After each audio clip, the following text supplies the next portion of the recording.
भारतासारख्या मोठ्या लोकसंख्येच्या देशात वेगवेगळ्या राज्यांमध्ये, शहरांमध्ये आणि खेड्यांमध्ये रोज कोणते ना कोणते गुन्हे घडत असतात। यात चोरी, खून, फसवणूक, सायबर गुन्हे हे सगळं येतच।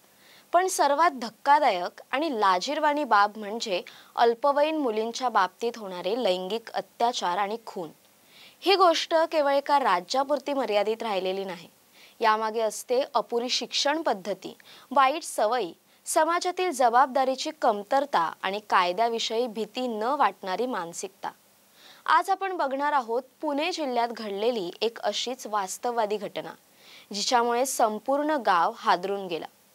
11 एप्रिल 2025 पुणे जिल्ह्यातील एका छोट्या गावात सकाळी 7:30च्या सुमारास एक 17 वर्षीय मुलगी नेहमीप्रमाणे ट्युशनसाठी घरातून निघाली। घरच्यांना एक छोटंसं वाक्य सांगून, "मी ट्युशनला जाते", ती बाहेर पडली आणि आयुष्याच्या एका वळणावर अचानक थांबली। संध्याकाळ झाली, सूर्य मावळला, पण ती परत आली नाही। घरच्यांनी पहिल्यांदा शेजारी, नातेवाईक, ट्युशन टीचर यांच्याकडे चौकशी केली, पण कुठेच ती सापडली नाही। अखेर रात्री उशिरा पोलीस ठाण्यात हरवल्याची तक्रार दाखल करण्यात आली। पोलिसांनी शोध मोहीम सुरू केली। सीसीटीव्ही फुटेज तपासलं गेलं आणि त्यात एक धक्का देणारी गोष्ट समोर आली। गावातलाच 35 वर्षीय एक पुरुष, जो त्या मुलीला ओळखत होता, त्याच्यासोबत ती दुचाकीवर जाताना दिसली। तो मुलीचा परिचित होता, म्हणूनच ती त्याच्यावर विश्वास ठेवून त्याच्यासोबत गेली होती। मात्र याच विश्वासाचं भयानक शस्त्र बनलं। सदर आरोपीने तपासानुसार तिला ट्युशनच्या नावाखाली गावाबाहेरच्या निर्जन भागात नेलं। तिथे तिच्यावर बलात्कार केला। जेव्हा तिने विरोध केला, आरडाओरड केली, तेव्हा त्याने तिचा गळा दाबून खून केला। मृतदेह जवळच्याच नदीत फेकून दिला, तर तिची बॅग आणि सामान विहिरीत फेकलं, पुरावे लपवण्यासाठी। दुसऱ्या दिवशी सकाळी 12 एप्रिलला नदीच्या काठावर एका गावकऱ्याला तिचा मृतदेह आढळला। पोलिसांनी मृतदेह ताब्यात घेऊन शवविच्छेदनासाठी पाठवला। रिपोर्टमध्ये बलात्काराची पुष्टी झाली आणि मारहाणीच्या गंभीर खुणा सुद्धा आढळल्या। पोलीस तपासात आरोपीने गुन्ह्याची कबुली दिली आणि त्याच्या विरुद्ध पोस्को कायदा, बलात्कार, खून आणि पुरावे नष्ट करण्याचे कलम लावण्यात आले। यानंतर संपूर्ण गावात एक वेगळाच तणाव पसरला। अनेक महिला, युवक संघटना रस्त्यावर उतरल्या।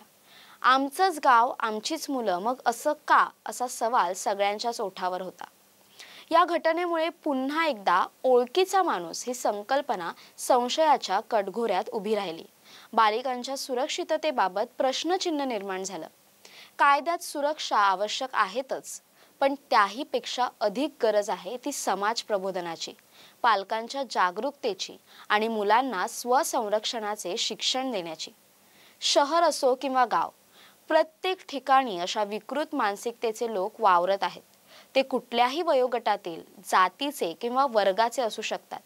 त्यामुळे मुलींच्या सुरक्षिततेसाठी पोलीस यंत्रणेसोबत समाजाचंही सक्रिय योगदान आवश्यक आहे।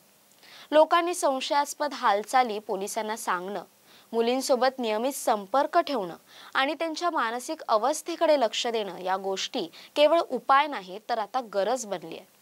ही घटना जरी एका गावात घडली असली तरी तिचा परिणाम संपूर्ण राज्यावर, देशावर होतो।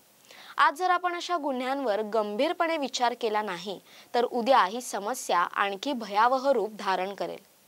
ही फक्त बातमी नाही, हा फक्त गुन्हा नाही, ही एक शिकवण आहे। आजच्या युगात विश्वास, ओळख, माणुसकी या सगळ्यांचा पुनर्विचार करण्याची वेळ आली आहे। पोलीस यंत्रणा, न्यायालय आणि समाज यांना एकत्र येऊन असा प्रकार पुन्हा घडणार नाही याची हमी द्यावी लागेल। प्रत्येक मुलगी ही फक्त एक कुटुंबाची जबाबदारी नाही, ती संपूर्ण समाजाची प्रतिष्ठा असते आणि म्हणूनच अशा गुन्ह्यांवर कठोर कारवाई हवी, वेळी शिक्षण हवं आणि सतत जागरूकता हवी। याबद्दल तुमचं काय मत आहे हे कमेंट करून आम्हाला नक्की सांगा आणि अशाच व्हिडिओजसाठी टाइम महाराष्ट्राला सबस्क्राइब करा। धन्यवाद।